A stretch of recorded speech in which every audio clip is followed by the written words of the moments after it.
Hello and welcome to PFF Fantasy Football Podcast. I'm your host, Ian Hartitz, and boy, oh boy, week 2 has come and gone. If you have a fantasy football team, there is a good chance that some of your investments and players that you love and cherish deeply are injured, unfortunately. And that is part of the game that we love called football. 11-on-11 contact does tend to bring these things, but goodness gracious, I'm going to go through all sorts of injury notes throughout today's podcast, also usage, and just generally go through all 14 games that just happened. So I was able to keep this to about 45 minutes last week. That's the goal here. Not trying to tell you every last thing that happened, but I have managed so far to go through 11 of these 14 games that have happened, not including Thursday night. However many games there are, I've gone through all of them except 3 at this point. Ready to talk them out. I got some PFF snap count stuff, some good insights from watching the game, and some potential injury notifications and maneuvers we can do in waiver city. So without further ado, let's break down the week 2 action. Starting off with one hell of a comeback. The Cowboys beat the Falcons 40-39. Dak was in comeback mode after trailing by literally 20 points to start the game. And they went down 20-0. The Cowboys put the ball on the ground 4 times in the first 11 minutes. It was absolutely absurd. All the credit to Dak for, bringing them back. He consistently, was spreading the ball out, found his way to the end zone by himself 3 separate times. I mean, I know Ezekiel Elliott fantasy investors aren't too sad about today. He had 22 carries, 89 yards, and a score to go along with 6 catches for 33 yards. But truly a situation where Zeke could have had anywhere from his 1 touchdown to 4 touchdowns. Dak was just getting in near the goal line. So, obviously, Cowboys offense will take that any way they can get it, however they want to get in the end zone. But Zeke fantasy investors, you will have better days moving forward. Zeke was still just the main guy, 92% snap rate. Tony Pollard out there for 10% snaps. But big story was, I guess, seeing Dak just already start to enable all 3 of these wide receivers. CeeDee Lamb caught 6 of 9 targets for 106 yards. Cooper hit 100 yards, catching 6 of 9 targets. Gallup, was the odd man out, but still had 58 yards on 2 catches himself. All 3 of these guys are great. And, even though this week we had Dalton Schultz commanding 10 targets, caught 9 of them for 88 yards in the score, I think more often than not, we're going to see Gallup take a step forward. And this is truly an offense that can enable 3 fantasy relevant wide receivers. And it's not just Dak and the firepower. Okay, we've seen these Cowboys, even this year, have short stretches of you just not being able to move the ball all that efficiently. But you look at this defense and they cannot slow down anybody. So Cowboys games and Falcons games alike, we have an offense on both sides of the ball that can move the ball against pretty much anyone, and defenses that can allow the ball to be moved against them by pretty much anyone. So that is the ingredient for some of these fantasy-friendly shootouts that we'll continue to target throughout the year. Matt Ryan, 4 touchdowns through the air, 273 yards. 2 of those scores went to Calvin Ridley. Whenever you give this guy more than 8 targets, all he does is find the end zone at least once, and he puts up, 70 plus yards. It's just incredible what Ridley has done in his short career. Every single chance he's gotten, chances just to do, even just, again, 8 plus targets. Like, there are wide receivers of his caliber that are, deserve 10, 12 targets per game. And he's been getting that to start the year, which is fantastic, but don't even need that much if you look back historically. Only had a long of 25, but he is just so smooth working that sideline, the out routes, corners just cannot hang with him one-on-one. And they have to hang with him one-on-one because Julio Jones is on the other side of the field. And, for those that didn't watch the game, they just see that Julio, 2 catches for 24 yards. Sorry, do not watch those highlights because Russell Gage, of all people, took a wildcat snap and floated one perfectly into Julio's chest from about 40 yards away. Julio dropped it. It's unfortunate. It makes you wonder if Mohamed Sanu was a system quarterback during his days with the Falcons. So not a good day for Julio, but, he will obviously come back and have bigger ones. Credit to Russell Gage for, in addition to that great pass, 6 catches, 46 yards and a score. Tweeted out this cool stat last week we had from PFF where Gage was among the week's top 5 wide receivers and targets on the quarterback's first read. Matt Ryan's looking for him. Look, he's not CeeDee Lamb. Like, he's not that, sexy first round pick with just sky high potential. But this is, going on almost 8 or 9 weeks now of evidence without Mohamed Sanu of Gage commanding anywhere from, 5 to 10, 12 targets per game. He is creeping up into that almost weekly upside wide receiver 3, wide receiver 4 territory. Also credit to Hayden Hurst Hurst, 5 catches, 72 yards, and a score on 8 targets. The touchdown was really well-designed play. It was a little screen. He leaked out downfield. No one was really guarding him. But, hey, those are the types of things that are going to happen in a high-powered offense such as the Falcons. So still don't think we're going to see, consistent tight end 1, Austin Hooper type production out of Hurst in this offense, with Gage, I think, taking more of those looks that Hooper was probably getting last year. But he's certainly capable of providing boomer bust tight end 2 type talent. Pretty disappointing game from Todd Gurley, considering, the Falcons were leading by multiple scores for most of the game. 21 carries, 61 yards, no scores, long of just 8. Not a single target. Brian Hill was taking most of the passing game opportunities. Ito Smith was out there too. Gurley led the way with 64% snaps. Hill and Ito only combined for 34%, but still, we haven't seen really big playability out of Gurley. It doesn't look awful, but we're not seeing enough right now in this very pass-first offense, even in great game scripts from Gurley at this point. So going to be tough to treat him as more than that borderline RB2 that we're kind of dropping him to at this point. So keep on keeping on with those high-scoring offenses. Now, a much less fun game was the 49ers Jets. 49ers 31 beat the Jets, who only scored 13. Just a complete travesty from the New York Jets sideline. And here's my official statement on the Chris Herndon situation. I know I've been speaking his name with all sorts of, please go draft him. Imagine not drafting Chris Herndon. The amount of memes I've made in reference to Chris Herndon is truly disgusting. 1 catch, 5 yards, no scores on 4 targets. Joy McFarland, who was on the podcast this past week, brought up how Herndon, compared to other full-time tight ends, is blocking literally more than anyone. He brought that up on the podcast last week. I should have listened to that more closely. And, it was... I really thought that even as bad as the Sam Darnold and Adam Gase offense was, they could enable potentially, in addition to Jamison Crowder, a tight end. We saw Crowder leave, and his replacement, Braxton Berrios, their other backup slot, caught 6 passes for 59 yards and a score. So the Adam Gase slot receiver can do it. He can be your fantasy guy. Other than that, it is nothing. I am out. I do not think Chris Herndon is even worthy of a roster spot at this point. Maybe he'll come back on a little bit later when this offense just even starts to resume, being a below average unit. But for right now, he doesn't deserve a spot in fantasy rosters. And this was always, the thesis behind it was, okay, here's a guy that's going as like the tight end 20. You only have to use a late round pick on him anyway. Really thought the ceiling was higher. I still think he's a great player, but the usage is not there. It's similar to O.J. Howard with much less hype going into the season last year. But at some point, you just got to say the usage isn't there. So, apologies for those that took a stab on Herndon with me, but I think there are higher upside tight ends to get to.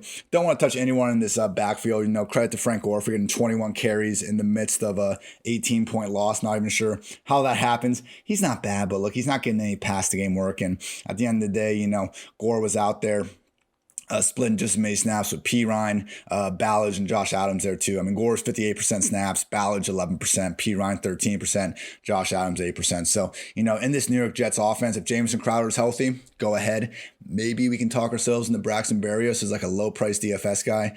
But right now, I think the answer to the general New York Jets offensive question is just no.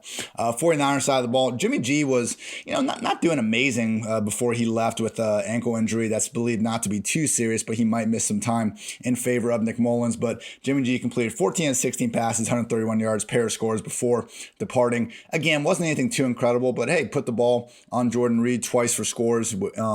Helped really save some people in DFS who were using him cheap. And yeah, but it was kind of what we saw last week, where again, not a single receiver last week had more than 5 targets in that game. This week, only Jordan Reed did. Credit to him for catching 7 of 8 targets, 50 yards, 2 scores in George Kittle's absence. Hey, Jordan Reed, he looked good out there. He looks big. Maybe he's not 2015, 2016 prime Jordan Reed, but still good enough to score 2 touchdowns on the Jets. Kendrick Bourne had 67 yards on 5 targets. Other than that, no one reached even 30 yards receiving. So, Brandon Ayuk was back. He was kind of getting eased into things. Once Deebo Samuel's back, maybe we'll see something else. But until then, I think we just probably focus on this tight end position, and that's all in this passing game. Hopefully Garoppolo's okay. But I will say, if you don't know Nick Mullins, this guy is one of the better backups in the league. Teams were offering the 49ers, I don't know if it was a first-round pick, but there were stories in March where, teams were really trying to pull away Mullins from the 49ers, and they were really making the price highs, and they were not ready to do so. In particular, I believe it was fantasy points analyst Scott Barrett brought up some good splits that we've seen from past years where Mullins just feeds George Kittle the ball when he is out there. So something to look for when Kittle hopefully gets back on the field sooner rather than later. Raheem Mostert took the first touch of the game, 80 yards to the house, 8 carries, 92 yards, and a score total. Dude is just so fast. I mean, it's wild that someone that is this talented as him, is struggled to find the field for as long as it was for him. Because you would think that, at some point that sort of talent would win out, but unfortunately not the case. He did have to leave the game early. It's make sure you tune into the Monday Night Football episode of this podcast, because I'm going to have, all the injuries that are going to have to go through Monday at that point. I'll make sure to go through that and some key waiver wire takeaways from who to go through. But, right now it doesn't seem like from what Raheem Mostert, mild sprain of the MCL. How long will be sidelined depends on the MRI per Adam Schefter. So we don't really know right now. Hopefully know more throughout the week. But for the time being, it's looking like the Jerick McKinnon and Tevin Coleman show with a little bit of Jeff Wilson mixed in between. Coleman was pretty brutal on the ground, 14 carries for just 12 yards. Meanwhile, Jerick McKinnon, 3 carries, 77 yards in a score, 55-yard run. He converted a 3rd and 31, guys. It was freaking crazy. So McKinnon, I didn't think he'd really have this big role, but he looks great out there. And honestly, if the Coleman inefficiency keeps up, Mostert's out, I could see McKinnon end up being the 1A of this backfield. So, if McKinnon's out there, I think especially just with them not having the receivers, they could be forced to lean on him more and more as we go on. So not a bad guy to look for in Mostert's absence. All right, moving on. We got the Steelers knocking out the Broncos 26-21. This is, I think, more what people were expecting in week 1 from the Steelers. Because we had James Conner getting 77% of the offensive snaps, Benny Snell sitting down at just 16%. And Conner looked pretty good, 59-yard run to kind of ice things at the end. Wasn't able to find the end zone on it, but that's kind of helps make his performance look a little bit better than maybe it was. Look, he wasn't out there, McCaffreying dudes and just making guys miss in the most athletic manner possible. But offensive line was opening up some nice holes. He got what was there. He was falling forward. And more importantly, he didn't fumble and only have 1 yard on 4 touches like Benny Snell did. So this is the Conner backfield right now. I never bought the idea that they were going to have this, early down committee. If anything, it was more of a competition for that true lead down back role. Whether or not Snell is still in that competition remains to be seen, but certainly seems like it's back to being the Conner show. When he's healthy and when he has a starting lineup spot, I know week 1 went bad, but, we have much more longer-term evidence of the Pittsburgh Steelers RB1 working as a fantasy RB1. We're going to go back to the well with James Conner next week as a top 15 back. Looking at Big Ben, 311 yards on 41 attempts, 2 scores, 1 interception. Could have had another interception, but he looked solid. He was starting to move out of the pocket a little bit, did make some nice throws downfield, particularly to Chase Claypool, an electric 84-yard touchdown. I mean, whoever said that guy's a tight end, like maybe you meant as a compliment because he was blocking. He can block really well in college. He's got this hit list on cornerbacks. That's absolutely wild, but that dude is just big, fast, and a beast out there. I mean, James Washington is fine. I think he's almost got a little too much hate for his time in Pittsburgh, but Chase Claypool is going to earn more targets sooner rather than later. Juju Smith-Schuster caught 7 of 8 targets for 48 yards. He made some nice guys miss, but didn't find the end zone. Wasn't as big of a performance as we saw last week. Star of the show was Deontay Johnson. 1 week after leading the way in targets, he does so again with 13 this time. Caught 8 of them for 92 yards and a score. Still had like 2 drops in there, but the talent with this guy is unbelievable. He had a long punt return touchdown call back that was electric. Kind of an iffy block in the block in the back call on that one. When Deontay did score, nice little diving play after Ben was able to get out of the pocket, found him in the end zone. So they're really getting Deontay a little more of that lower ADOT type stuff, scheming him to try to get the ball while he's running and some blockers in front. And hey, great. That's exactly what we want in PPR formats. There's a non-0% chance that Deontay finishes ahead of Juju Smith-Schuster in fantasy this year. I think both will probably be top 24 receivers when it's all said and done. But either way, both guys should be in fantasy lineups of all shapes and sizes, pretty much regardless of the matchup. Moving on the Broncos side of the ball, Drew Lock hurt his right shoulder, which is unfortunate because I really want Drew Lock to be good. I'm not saying I think he will, but, when you got someone with that much swag and just willing to rap on the sideline, how can you not root for that guy? But right shoulder injury, we'll see how long he ends up being out. It sounds like it will be for a little bit at first. Right shoulder when you're a right arm quarterback, like this is problematic. But Jeff Driscoll came in his absence and looked pretty good. I mean, I like what Driscoll did in Detroit last season. He's not like this polished veteran backup. He's not like a Brian Hoyer type who's going to come in, game manage, hopefully not kill you, and just, take what's there. Driscoll comes in. He posted one of the highest deep ball rates in the league last year, and he runs around a lot. I mean, he only had 5 rushing yards this game, but when he was starting with the Lions for those few games, he was an actual fantasy asset because he was racking up almost 50 rushing yards per game. So, he almost completed fewer than 50% of his passes, but 256 yards on 34 pass attempts, not bad at all. Took 6 sacks. That'll happen when you're facing the league's best pass rush in Pittsburgh. Ultimately, I had him a chance to win the game late, though, and that was with Cortland Sutton, unfortunately having to leave after toughing it out, through some cramps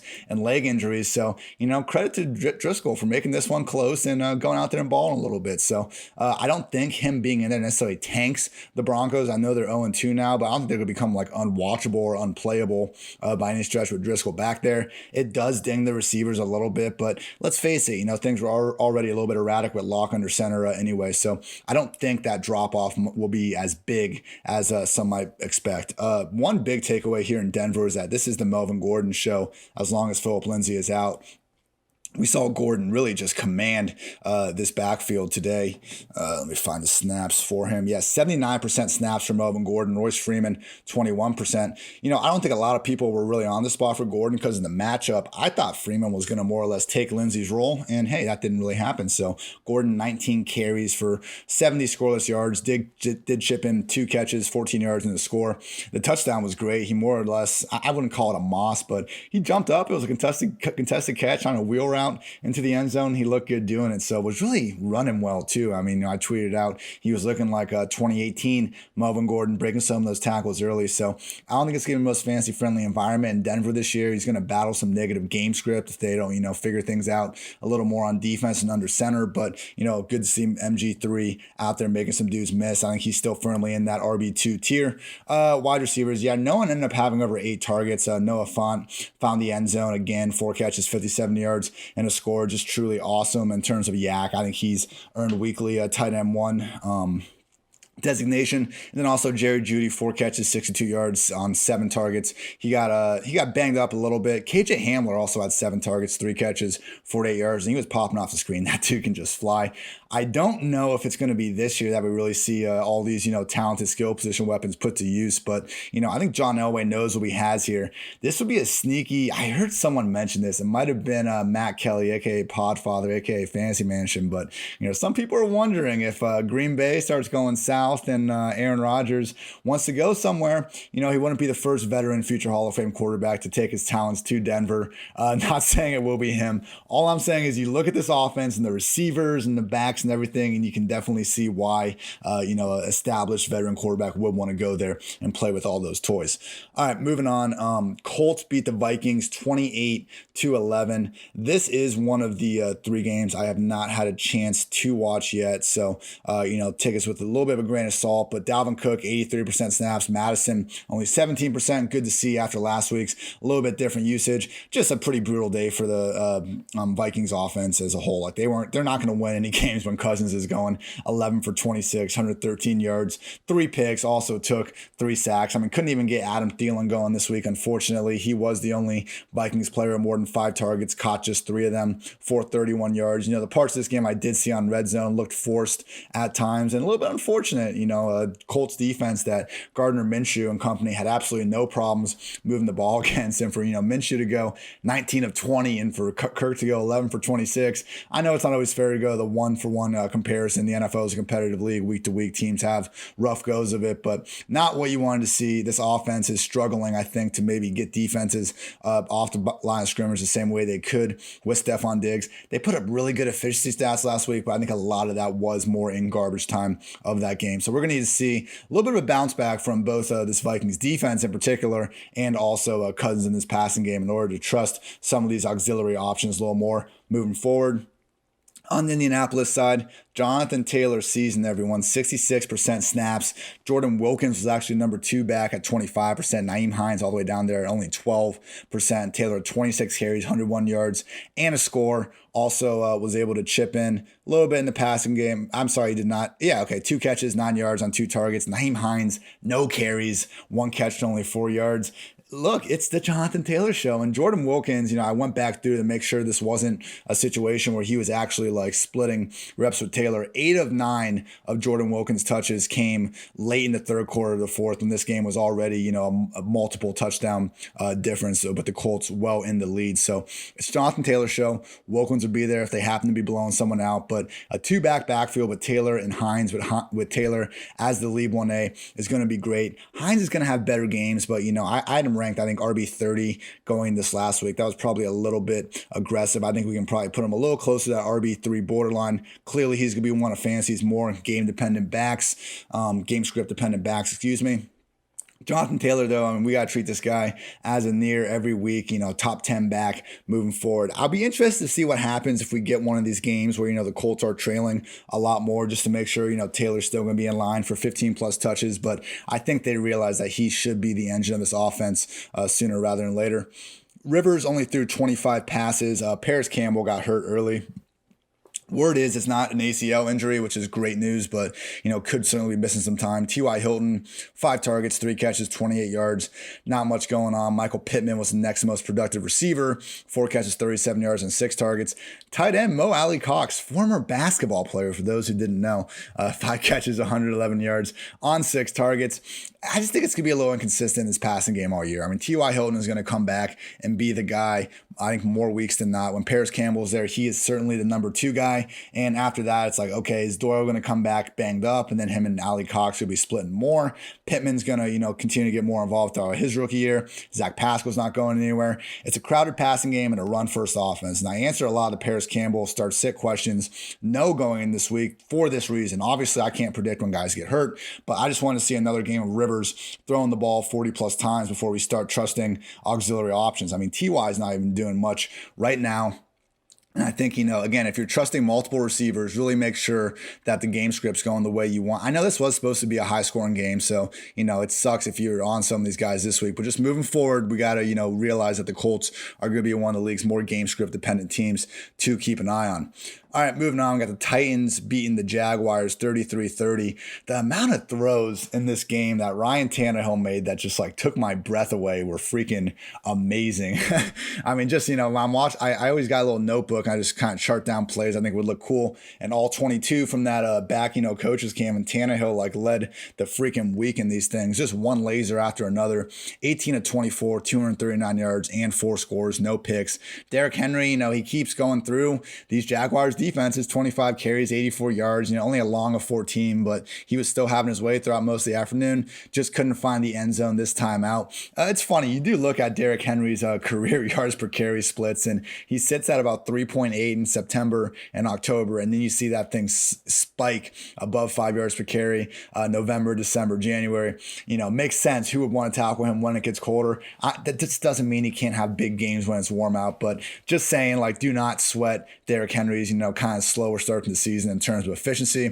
Tannehill, chipped in 12 yards rushing. I've been lower on him just in this run-first offense, not expecting him to keep up this sort of efficiency. Matchup against the Jaguars, if there was going to be a spot to kind of expect him to have his way, this was definitely it. But, going to have to start treating him as more of that borderline QB1, if not higher, that he's been ever since he took over with the Titans. It's tough to wrap our minds around the fact that Tannehill could be this, consistent top 10 quarterback in the league. But hey, that's what he's been for, after a couple more weeks, the better part of the last year. So, all the credit to him for turning things around post Gase. And yeah, again, if you have time to go back and watch this game, the touchdowns he had, first one that Jonnu was just perfectly placed. His touchdown to Humphreys, he got freaking drilled as he was throwing. That was awesome. The Corey Davis touchdown was good. Just an awesome game from Ryan Tannehill all around.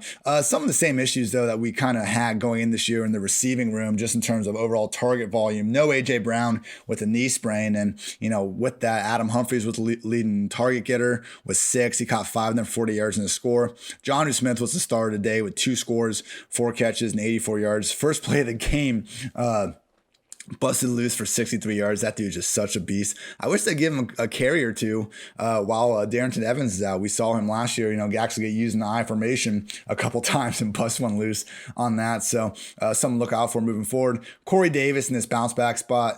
Not bounce back spot, but trying to bounce forward and prove that week 1 wasn't, just a glitch. 3 catches, 36 yards, and a score. Continue to look good. I think as long as A.J. Brown's out, we can look at Corey as a top, 36 receiver, not wide receiver 3 range. I am hesitant to, raise him up and put him in that top 24, 25 range. Just so many talented receivers around the league. As we saw, like in an offense like Seattle's, sometimes we can even put wide receiver 2s in, more voluminous passing games ahead of someone like Corey Davis. Jaguars side of the ball. Yeah, I guess Gardner Minshew and all that talk about being disrespected by, the fantasy football analysts was real, because Minshew just keeps putting up numbers, 339 yards, 3 touchdowns, 2 picks, one of which was his fault, one of which was kind of tipped on the last drive and just went up and a guy grabbed it. So I'm not saying he couldn't have put the ball up, but wasn't, too bad of a decision seemingly. Chipped in 19 rushing yards, was about to run in for a score. Defenders came up and he flipped it over their heads to a wide open Keelan Cole. I mean, he keeps earning, him and Burrow kind of earn these Tony Romo comps for like what they're able to do off script in the pocket. And you see it almost every single game. There was a 4th and 3 in this game where Minshew was able to, avoid the pressure, roll out, turn his back and picked it up. And they were able to score a couple plays later. So, he is really knocking on that door of the borderline QB1 territory. He's always been one, the targeted late round quarterbacks we've been recommending on this podcast. And check out this schedule, everyone. I mean, this was the spot where we didn't want him, but now I think we're going to have to be starting him, honestly, unless you got really better options, because next week we got the Dolphins on Thursday Night Football. After that, we got the Bengals, then Texans, Lions, Chargers, that's not great. And then Texans. I mean, this is fantastic overall for Gardner Minshew moving forward. One of the top, it's the top schedule in weeks 3 through 6 per the PFF strength of schedule tool. With the running game, James Robinson, 16 carries, 102 yards and a score. Didn't dominate snaps as much this time, only played 49% snaps. Chris Thompson was right there at 43%, but still dominating the touches. Thompson only had the 2 carries, and while Thompson had 4 targets, Robinson also had 4. Robinson kind of has these lulls where he doesn't do a ton, but then all of a sudden he had one where it was like he shot out of the cannon for 39 yards up the middle and actually showed like more burst and straight line speed than we had seen to that point. So really good stuff from him.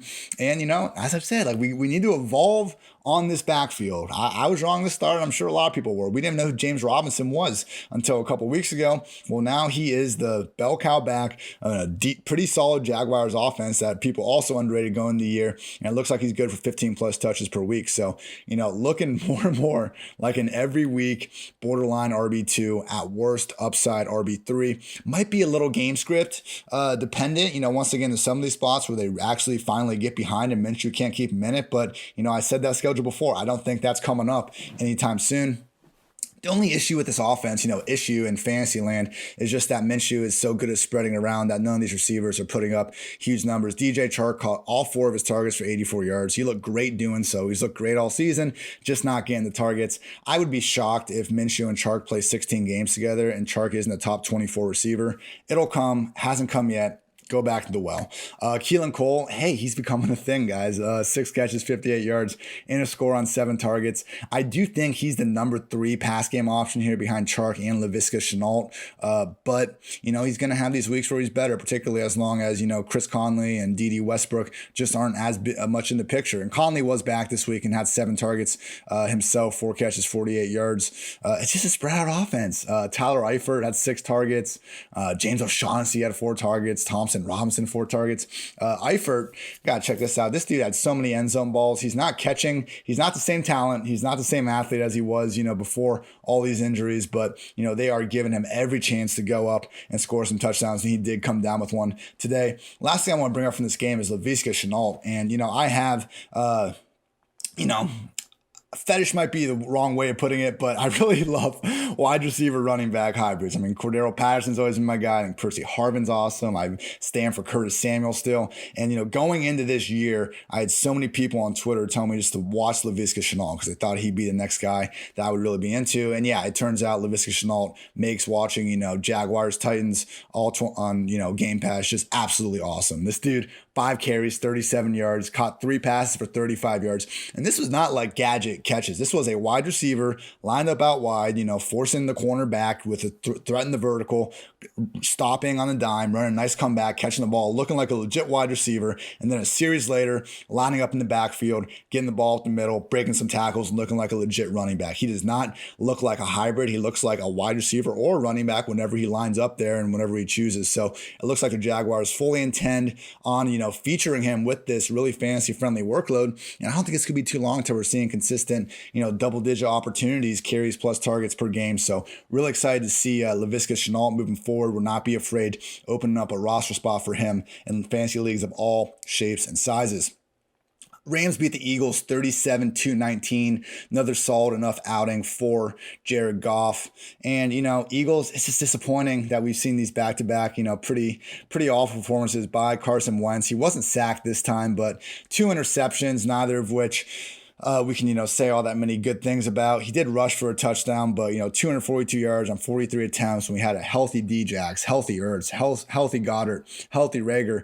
I picked the Saints and Eagles in the NFC Championship before the season started, out of respect to Wentz, and I thought he could get back to that 2017 MVP form. Still plenty of time, but we just have not seen that through 2 weeks. Obviously not the 2 easiest matchups against those defensive lines, but, again, this is supposed to be one of the better offenses, better teams in the league. Potentially, they got to perform better. Maybe when they do get healthier on the offensive line, that'll help spirit, but not enough from Carson Wentz for the time being. Miles Sanders, though, everyone that drafted him as a top 10, 12, overall pick, I'm sure didn't love the way the season started, but he's back.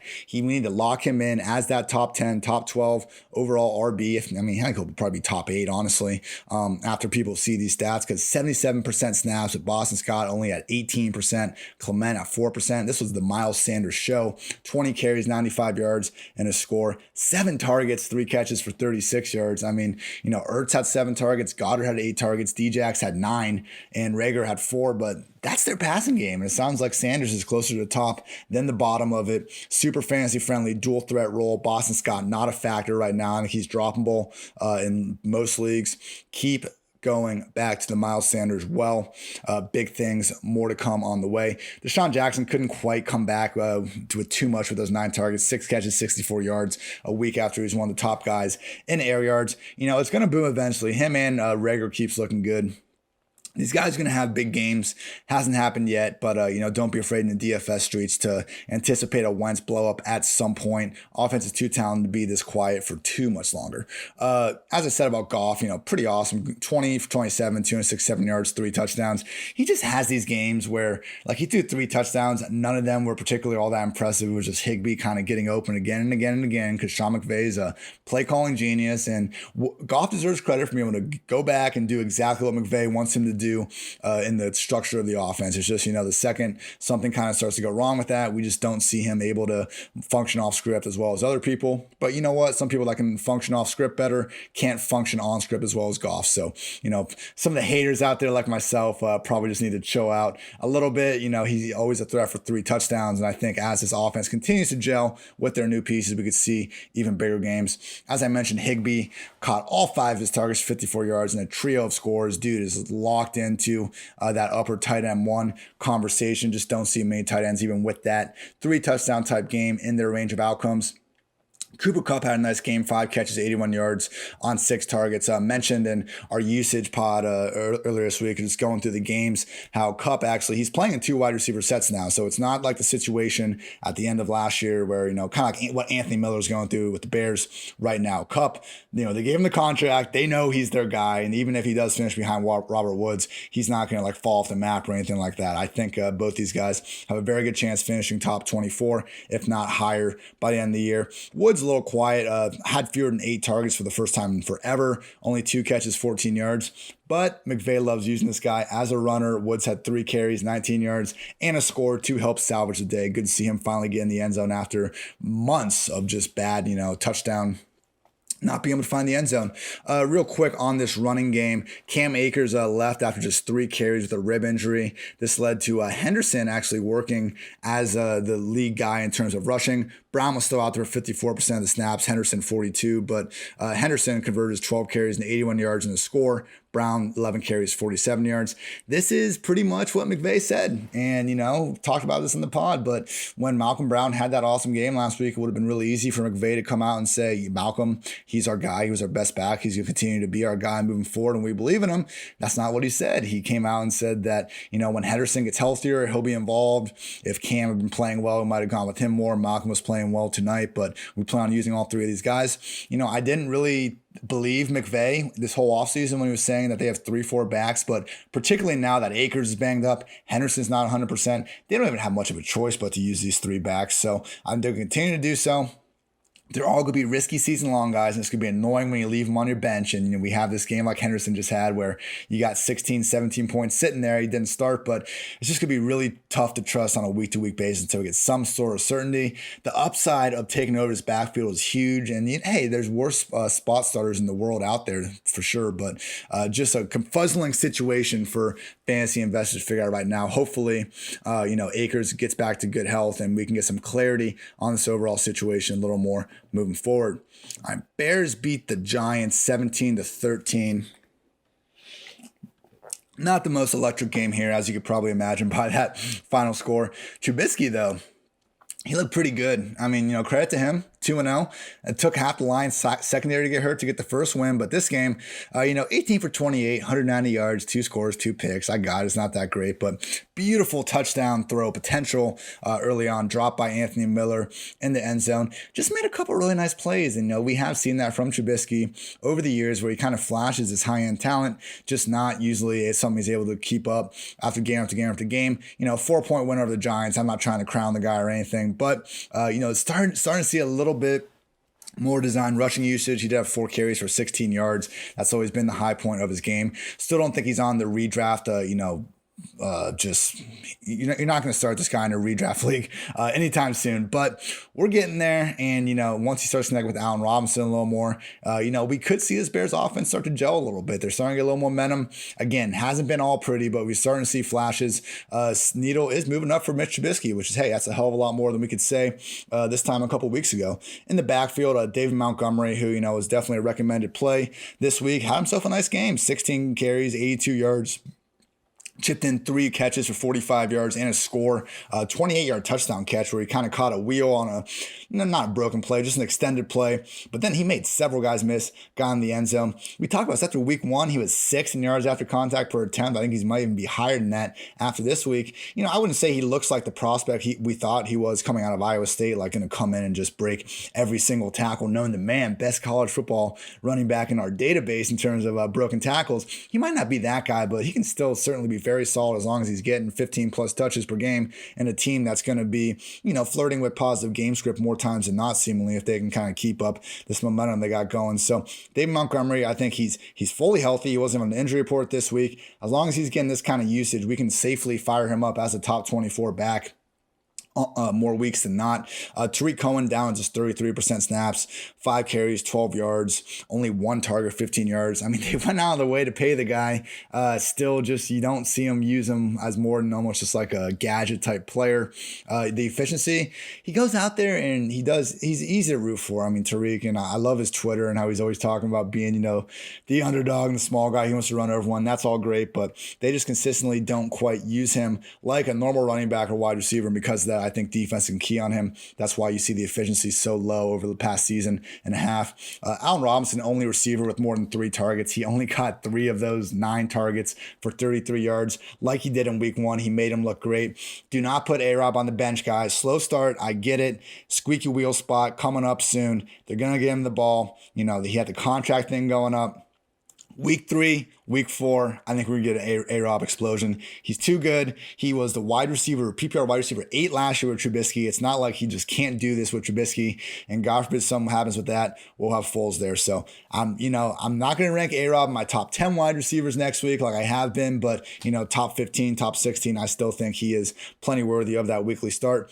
No one else on the radar. Credit to Darnell Mooney for getting a nice touchdown catch on a fun little throwback from Trubisky. But other than that, not much going on. Tony Miller, unfortunately, couldn't pull away after that solid week 1, had that aforementioned dropped, and he ended up being goose-egged on the day. Giants side of the ball, Saquon Barkley. Reportedly torn ACL. Giants are holding out hope, but doesn't look good. I want everyone to chill and not freak out and use all your fab on Dion Lewis because he played 87% of the offensive snaps and had 10 carries for 20 yards in the score and caught 4 balls. That's fine. But look, everyone, this is a bad Giants team. This is a bad offense. I know they've had a rough start in the year, and Daniel Jones, he played well in that Steelers game, took a little bit of a step back here, but he's going to have better games. I get that. This offense is going to put up points at some point, but Wayne Gallman was inactive. Who knows who else they're going to bring in? I mean, I know the Titans trusted Dion Lewis to be this feature back for the few times that Derrick Henry was out, but this is a brand new coaching staff. Last year they used Gallman. I think the most sense it will be a 2-back committee with Gallman and Lewis. Would not be surprised at all if they had a 3rd back to the equation. With that said, I don't even know how those touches are going to work out. If you're just in a waiver wire league and it's okay, who has priority? Okay, I get taking a stab on one of these guys. I would probably use a stab on Gallman over Lewis. Honestly, I think has a better chance to get kind of the more true Saquon role. But I just would not use, any sort of extreme amount of fab on this situation. I think it's a low ceiling offense, and there are backup running backs around the league like Latavius, Pollard, Madison Evans, the guys who've been preaching. If one of those guys is available, let's blow the bank because we're pretty confident in the role we're getting. Not right now. This is like the Benny Snell situation all over again. It's too murky to invest too much money in right now. Quickly on the receivers, Evan Ingram, nice little bounce back game. 6 catches, 65 yards on 8 targets. Sterling Shepard had to leave early. We'll check out that injury throughout the week. Tate and Darius Slayton held under 50 yards, 5 and 6 targets respectively. Saquon's out of the picture. If Shepard's out of the picture, all of a sudden this crowded passing game is down to pretty much 3 guys in Ingram, Tate, and Slayton. Slayton in particular, this was a tough one for him. He won the tough matchup in week 1 with flying colors against the Steelers, but I think we'll see bigger performances from him moving forward. And again, if Shepard and Saquon aren't there to muddle up this pecking order on a week-to-week basis, we could see Slayton morph into more of a boomer boom wide receiver than that boomer bust type he has been. Staying in the NFC North, Packers 42, Lions 21. Aaron Rodgers' FU revenge tour continues. Not the huge game we were probably all expecting. 18 for 30, 240 yards, pair of touchdowns, no picks, but got the job done. Aaron Jones was fantastic. 18 carries, 168 yards. Pair of scores on the ground. Also chipped in 4 receptions, 68 yards, 1 touchdown. You just heard those stat lines. The guy still didn't play 50% of his offensive snaps. He's an anomaly, and touches absolutely mean more than snaps, but you can't get touches if you're not on the field. Usually these two things go hand in hand, not necessarily in Green Bay. Jamal Williams, who was playing 41% snaps, had 8 carries for 63 yards in his own right. He's solid on 3rd down. It's not like they'd be playing this guy. I understand Matt LaFleur knows more in his little finger about football than I will know the rest of my life. It's just frustrating from a fantasy perspective when we have someone like Aaron Jones who is putting up consistent RB1 numbers just with the opposite of consistent RB1 usage. All the credit to him for making it happen efficiency-wise. All the credit to the Packers for being 2-0 after an offseason where everyone screamed regression. It's just one of these anomaly situations, but we need to adjust to it. It was really good to see Jones's receiving usage, and we mentioned this after week 1 where he didn't have the big numbers, but he did have a good amount of targets. Came back again today with 8 targets. This was just the second game since the week 1 of last year, since LaFleur has been there, that he has had more than 6 snaps in the slot or out wide. Again, he went 4 catches, 68 yards, and a touchdown today. The only other game he did that was last year against the Chiefs on Sunday night when he went for 159 yards and 2 touchdowns receiving. He's a special talent as a receiver, and they're going to need him because Davante Adams is apparently dealing with a hamstring injury. We saw Jones's target spike. I believe it was 6.8 targets per game last year when Davante Adams was out. Look for Aaron Jones to be the focal point of this offense if Davante has to miss any time at all. While Davante's out, Marquez Valdes-Scantling or Alan Lazard, who each caught 3 balls. MVS 64 yards, Lazard 45 yards. Neither of them scored. These guys can be real popular waiver candidates if Davante's out or even just banged up.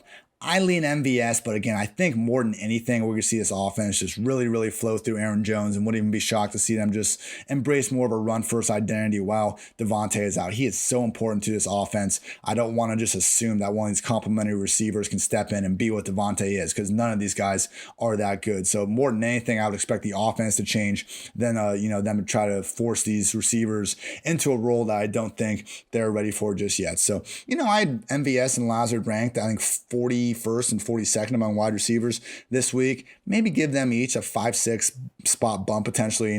We're talking boomer bust wide receiver 3 range, but that's about as high as I am willing to go.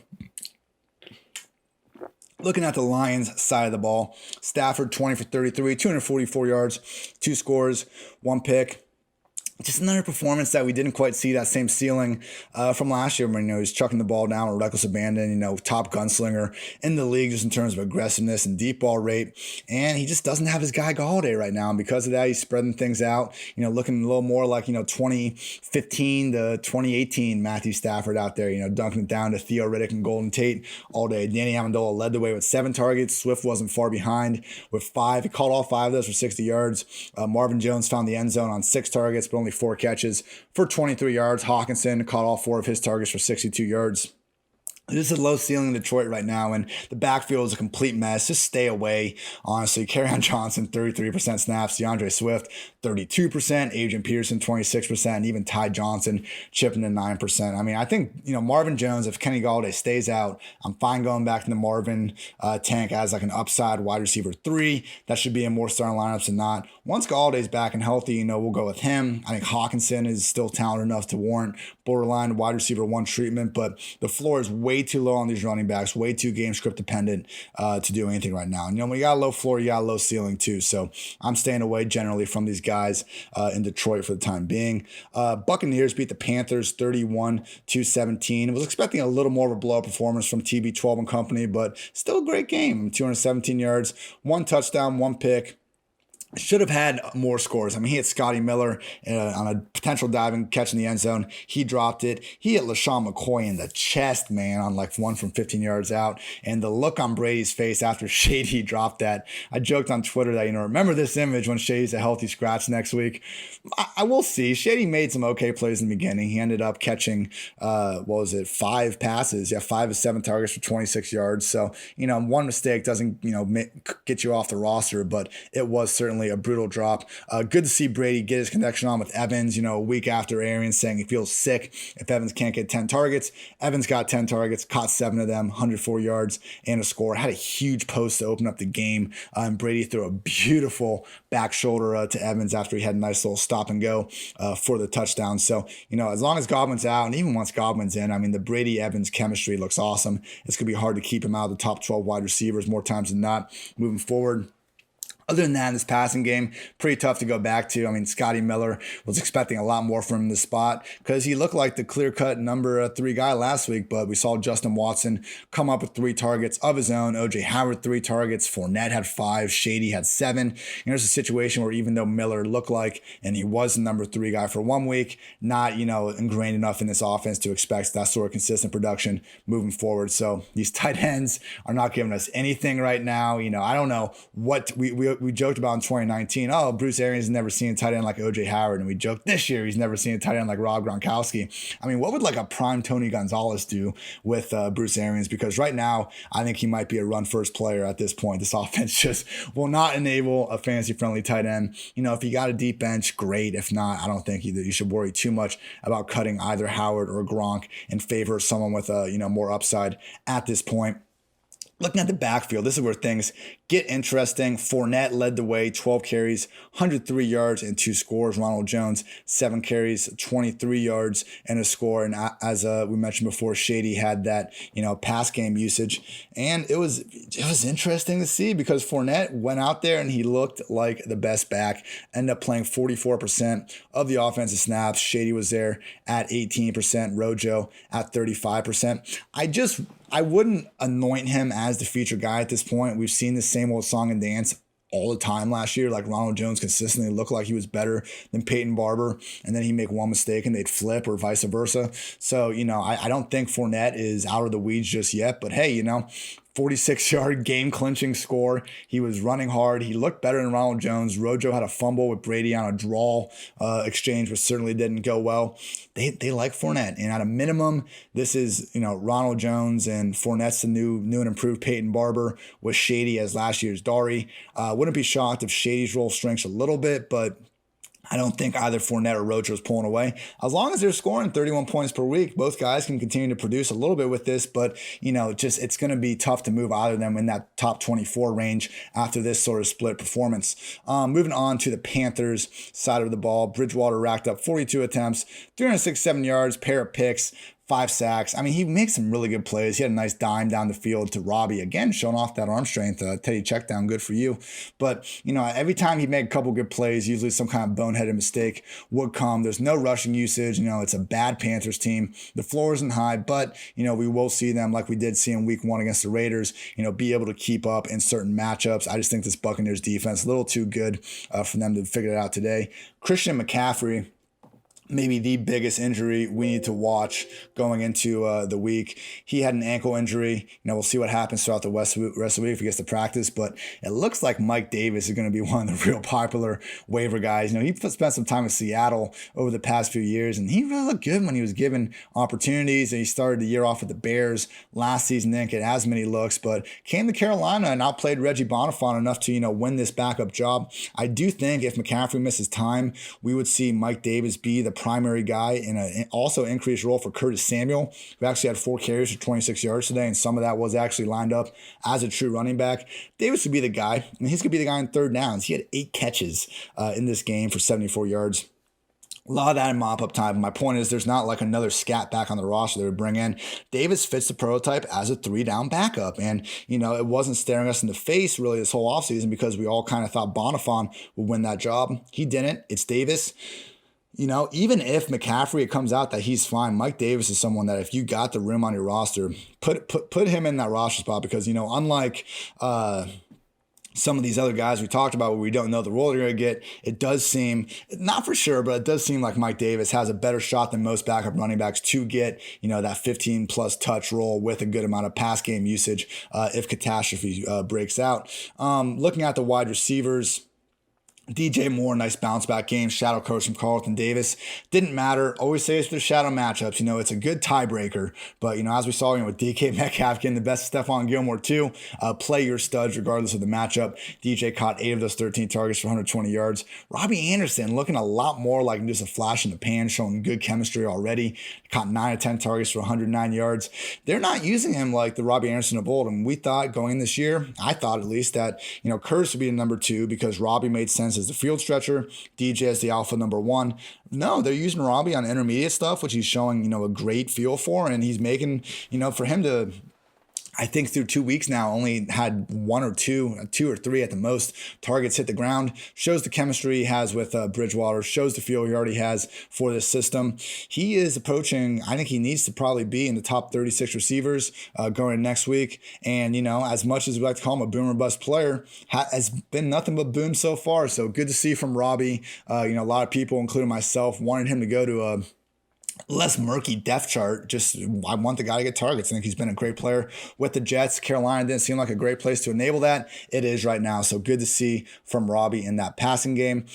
Bills 31. They beat the Dolphins, who only had 28 points. So 3-point win for Josh Allen and company. This is one of the 3 games I also did not get a chance to watch, which is a shame because Josh Allen, the man that 2 weeks ago never had a game with 300 yards passing, put up 417 yards against the Dolphins. Also 4 touchdowns, no picks. Talked him up throughout the week as the overall fantasy QB3. The guy's a baller. He's a fantasy cheat code.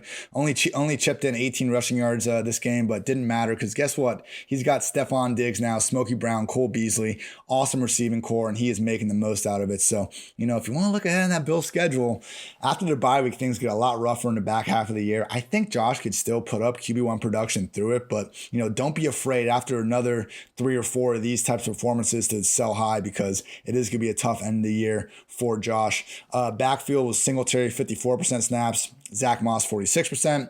Singletary had 10 carries. Moss had 8. The problem was Like, this is not going to work. We knew this didn't work last year with Singletary and Gore. But in week 1, the Bills were a top 3 or 4 offense in targets to their running back, which was new because Allen was the most checked down reverse QB in all of 2019. We did see that rear its head in this week. Singletary had 3 targets. Moss had 0. Allen's vulturing the touchdowns at the goal line. They're throwing a lot near the goal line. They're tight ends. I don't think either of these running backs should be in the top 24 right now. They're shaping up to be kind of low ceiling RB3 types. I think if either one got hurt, we would see, the other take more of a featured role with TJ Yeldon being activated, being more of a true backup. But for now, just really tough to trust any of these guys.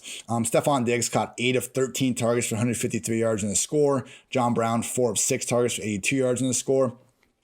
A little more of the target discrepancy that I think I at least expected going in this year with Diggs being the true wide receiver 1. Beasley also had 6 targets. I mean, the other guys are going to get involved. Dawson Knox is good too. He'll have bigger weeks, but Stefan Diggs is the guy here that gave up too much for him.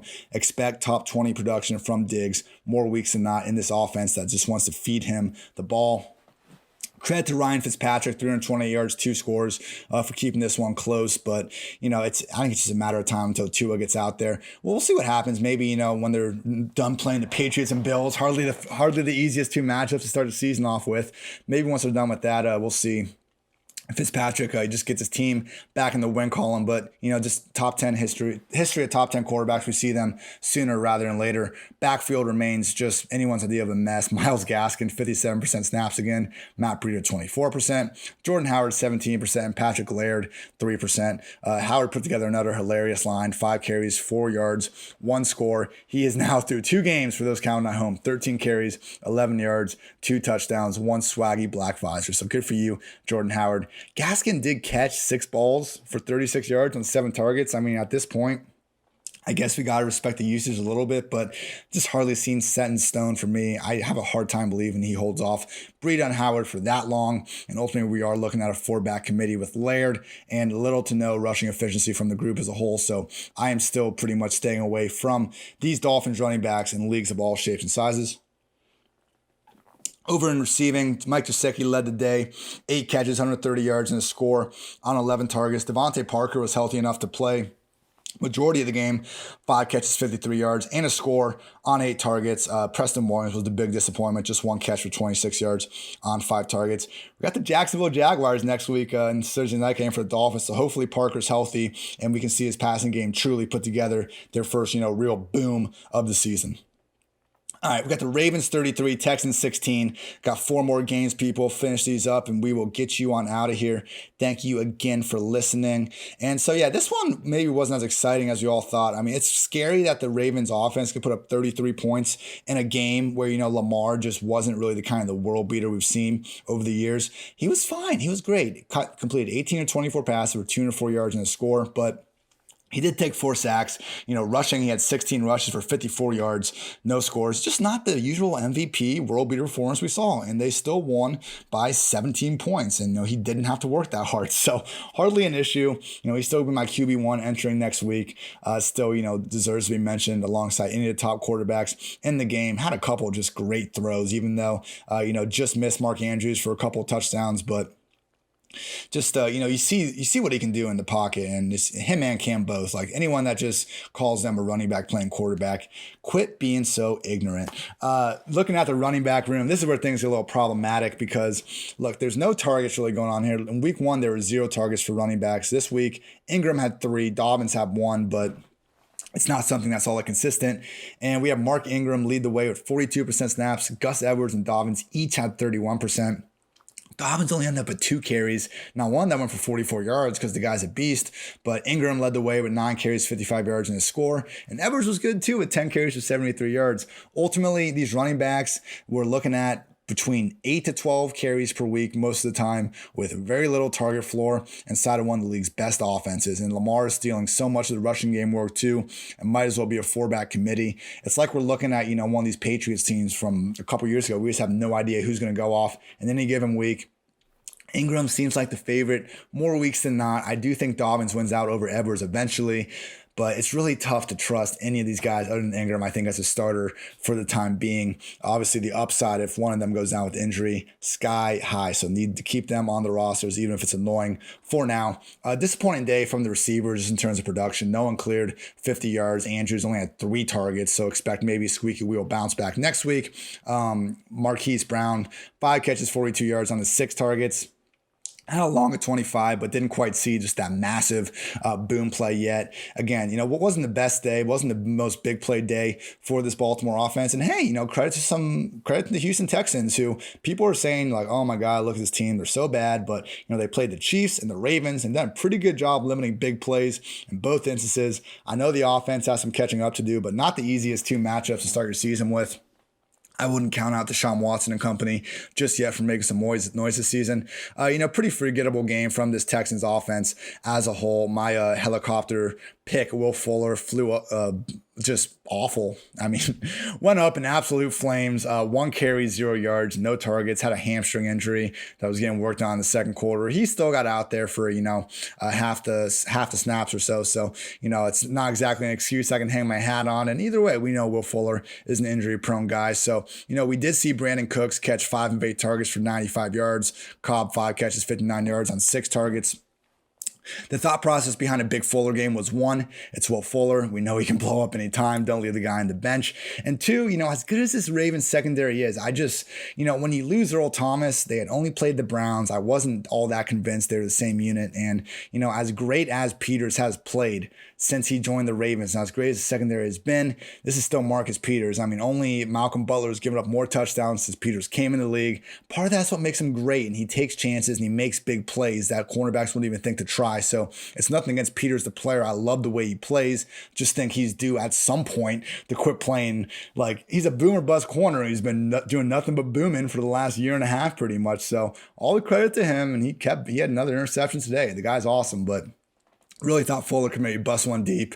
Maybe another day. Hope he gets healthy. David Johnson played 95% of his backfield snaps with Duke Johnson sidelined for his first game ever. CJ Precise was out there for just 3 total snaps. Unfortunately, it wasn't a big day for David. Only 11 carries for 34 yards, 2 catches for 16 yards, no scores on 4 targets. He could have had a potential touchdown if Deshaun hit him with a better ball on one of those wheel routes, but bigger days will be ahead, and this guy is rarely leaving the field. Keep on keeping on, treating David Johnson as a top 24, top 20, honestly top 16, I would say, RB more weeks than not. All right, final 3 games here. Everyone, Cardinals beat the Washington football team 30-15. Great performance from Kyla Murray once again. This guy's rushing usage is just on another level this season. 8 carries, 67 yards, pair of scores. Also plenty fine as a passer. 286 yards on 38 attempts with a score and a pick. He struggled to get going a little bit like last season, but now we got DeAndre Hopkins there who pitched in another 8 catches, 68 yards and a score. It just seems like he's so much more in control of the entire offense and team. And when things break down, it's like, okay, now the fastest guy in the field seemingly has the football in his hands. So Kyla Murray looks so good. It wasn't the easiest start for the season with them, 49ers and Washington back to back. There's some monstrous D lines right there, but he's passive with flying colors, deserves to be, a top 5 fantasy QB here on forward. Another just kind of disappointing game from Kenyon Drake, but the usage stays good. 64% snaps. Chase Edmonds there at 36%. Drake had 20 carries. Edmonds had 3. It's clear he's the guy. They were even getting him some Wildcat stuff, but just haven't seen that big game yet. Edmonds staying involved. And again, he needs to be on rosters because if Drake does go down or miss time, Edmonds will be the guy there. Other than Hopkins, we had Larry Fitzgerald catch all 7 of his targets for 50 yards. Credit to Christian Kirk and Andy Isabella. Kirk had a 49-yard catch, Isabella 54. Both were beautiful deep balls by Kyler and arguably even better catches by those guys. I still think behind Hopkins, it's going to be tough to expect a bunch of, consistent fantasy production from anyone here. But, you do see the talent at Kyler's disposal and why so many have pegged him as a top 5 fantasy QB. On the Washington side of the ball, Haskins just really struggled to get going with anyone not named Terry McLaurin. McLaurin roasted Patrick Peterson for most of the afternoon, 7 catches on 10 targets, 125 yards and a tutty. it seemed like Logan Thomas was going to be the other guy that Haskins wanted. And I was, I really wanted to see more from Logan Thomas and just didn't want to trust him fully in that first week. And he only had 4 catches for 26 yards this week, but 9 targets. Haskins was looking for him downfield in the red zone. Until they add someone else, it looks like Logan Thomas is what I wanted Chris Herndon to be. This pretty athletic, good tight end on a bad offense that is bad. And so because they're bad, they have to throw their tight end the second most targets on the team. But, Washington is at least a little bit more put together than the Jets. They at least have difference makers on their defense and can at least stay competitive. So, it pains me to say this, but yeah, you should be dropping Chris Herndon for Logan Thomas if you have the chance to right now. We will learn and get better, everyone. I will try to not make that Herndon mistake happen next time around. Backfield in Washington, very promising for Antonio Gibson, stands out there. He played 67% of his snaps. J.D. McKissic was at 42%. Peyton Barber, 1 snap, 1 carry, 1 yard, and he's gone. I love it. No offense to Peyton Barber, but it's going to be fun seeing Antonio Gibson get more touches. He had a good game, 13 carries, 55 yards, and a score. Haven't seen a ton of burst out of him. You see the tackle breaking ability, but I think the big plays are still a little bit untapped. Only 2 targets. I think once they get him going in the passing game more, we're going to see the best to come. I will be moving him up in the ranks. Still not ready to put him in that RB2 range, but he will definitely be a top 30 back for me entering week 3. All right, 2 more games, everyone. We had the Chiefs beat the Chargers 23-20. The Chargers give Mahomes so many problems. I mentioned this in my quarterback rankings last week, but held him to under 200 yards in both games last year. Took him 47 attempts to get 302 yards in this game. And it just didn't matter. The guy makes it happen. It's ridiculous that Mahomes has the athleticism he does and the mobility to, turn nothing into something when he needs to, because we know how good the passing game is. We know how just many plays they can make downfield with Tyreek and Kelsey and all that. But, on 3rd and 20 game on the line, Mahomes picks up 21 yards on the ground. So good. Had 54 yards total. Rushing will continue to be my fantasy QB2. Moving forward, and number one real life quarterback. I don't think anyone can debate that. Clyde Edwards-Helaire didn't have, the game script he had in week 1, so he didn't get the same sort of gaudy production, but 63% snaps. Darwin Thompson was at 21%, Darrell Williams 11%, and Clyde did get 6 catches for 32 yards on 8 targets. Only Tyreek and Kelsey have more catches. Tyreek finished with 99 yards and a score on 11 targets. Kelsey, 9 catches, 90 yards. And a touchdown. Kelsey is obviously your number 1 fantasy tight end. Tyreek's not leaving that top 5 anytime soon. I think Clyde, even though he didn't find the end zone this game, continues to deserve top 6, I would say, RB ranks any given week, regardless of the matchup. We know he's got the pass down floor, and he's got the run just ceiling if they get up in a game. So this offense is going to put up far more than 23 points more weeks than not, continue to go to the well. Beyond that, I think we need a receiver to get injured before we're trusting too many other guys in this offense. Any of Watkins, Robinson or Hardman can put up the big games. We've seen them do that, but trying to figure out when it's going to happen when they're all just kind of rotating and splitting snaps, not as cool. So Watkins, first catch came in the 4th quarter. It seemed like he got banged up, so keep an eye out for that on the injury report. One of them goes down, I'll be back in the Mecole train, but until then, I am good. Moving on to the Chargers side of the ball, Justin Herbert, first start. So Tyrod Taylor is apparently still the Chargers preferred starter. Anthony Lynn came out and said that, if Tyrod is healthy, he is our guy. But, this is from Ian Rappaport of NFL Network. But prior to kickoff, Tyrod Taylor experienced difficulty breathing and was taken to the locker room for evaluation. He was transported to the hospital shortly thereafter to undergo further evaluation.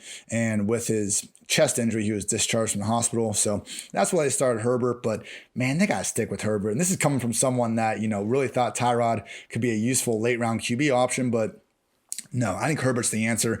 311 yards on 33 attempts, and some of these throws he made were super legit. I mean, his touchdown, just putting it, away from the corner who was there, high and away to Jalen Guyton in the corner of the end zone. It was beautiful. He can move. He's not, Josh Allen. He's not Lamar, Kyler, or any of these guys, but, certainly not a sitting target back there. Was able to get out of the pocket a couple times. I still question if he can truly create off script, but he's got the athleticism to be that type of quarterback. We'll see if he can put it together. But yeah, good things from Herbert. I don't think he's going to flirt with, consistent fantasy value anytime soon, but, certainly worse offenses to grow up in than one with Keenan Allen, Hunter Henry, Austin Eckler, and Mike Williams at the disposal. So certainly a good start for Herbert. Speaking of those weapons, Eckler and Kelly, pretty split backfield. I mean, Eckler had 56% of the snaps, Kelly 52%. Kelly had 23 carries for 64 yards. Eckler went 16 carries for 93 yards. They were both involved in the passing game. Eckler caught 4 passes for 55 yards, Kelly 2 for 49.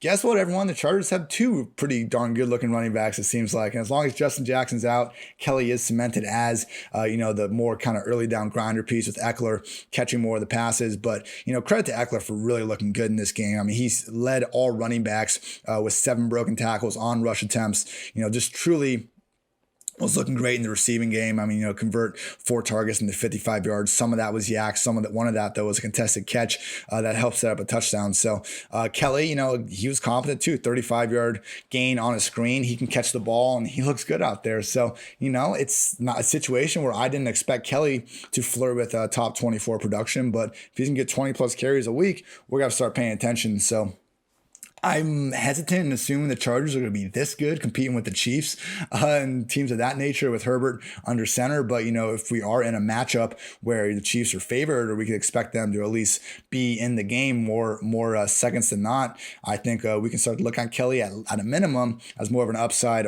RB3. All right, everyone, saving the best for last. Seahawks, Patriots. Seahawks won 35, Patriots 30. Cam Newton was stuffed at the 1-yard line in the last play of the game. Could have won it, but, credit to the Seahawks defense for getting in there and blowing that up. Just an awesome game all around. Russell Wilson, 21 for 28, 288 yards, 5 touchdowns, 1 pick.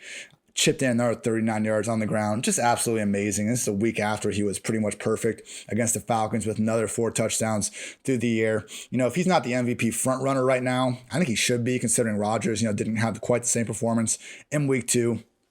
Give me Russell Wilson as the MVP frontrunner through 2 weeks. Chris Carson, much more demanding hold on this backfield, which was good to see. Last week, Carlos Hyde outrushed him. This week, Carson had 17 carries. Hyde only had 5. Travis Homer 3. Carson continued to get some pass down work. He is firmly in that top 20 RB discussion. DK Metcalf is as matchup proof as they come after he roasted. Now, Gilmore was in position, but hey, you know what? 54-yard touchdown with Stephon Gilmore trying to prevent the thing. Russ put the ball there. Metcalf took it from Gilmore. Credit to him on the great play and the great game. Tyler Lockett, 7 catches, 67 yards, and a score on 8 targets. Both these guys should probably be top 20 receivers more weeks than not. And the rest of his touchdowns went to David Moore, Chris Carson, and rookie Freddie Swain on pretty much a busted play. So awesome stuff from the Seahawks. Hope they keep letting Russ cook. 28 attempts could have been more, but hey, when he's getting them to the end zone that quick, can't blame Shoddy there. Cam Newton, 397 passing yards, 1 touchdown, 1 pick. I mean, some of the accuracy he was showing off with some of these touches, the Edelman in particular, who caught 8 of 11 targets for 179 yards. Just fantastic to see from Cam. And he looked good in the other guys too. And N'Keal Harry had 8 catches on 12 targets for 72 yards. Demir Bird, 6 catches on 9 targets for 72 yards. Did all this without James White, who, is having that horrific family experience. If you didn't hear, James White's father was in a automobile accident along with his mom. Mom's in critical condition. Father, unfortunately, passed away. So, all prayers and good wishes to James White family. Can't even imagine what they are going through. Without him in there, we saw Rex Burkhead kind of take that main pass down role, and Sony as the, more early down guy. But look, it's the Cam Newton show in this run game. When they get to that 1-yard line, they are trying to get him in the end zone. He added another 47 rushing yards and 2 scores on the ground. Anyone's idea of a top fantasy QB1. I mean, I think it was QB6 this week. Might just have to get him into the top 5 moving forward. So that's going to do it, everyone. Thank you for tuning in. Try to go through all these games, keep us all as informed as possible. The box scores can tell you a lot, but not the whole story. So we'll have plenty of, all the matchups content, all the regular podcast content going the rest of the week. And make sure you tune back for that post Monday Night Football podcast, where I'll have a little more information on the injuries and some more waiver claim stuff. So thank you for listening. This has been the PFF Fantasy Football Podcast. I am Ian Hartitz. Take care, everyone. You want to get rid of me and get back to more great PFF YouTube content? All you have to do is push that button right there and subscribe. Thanks for watching.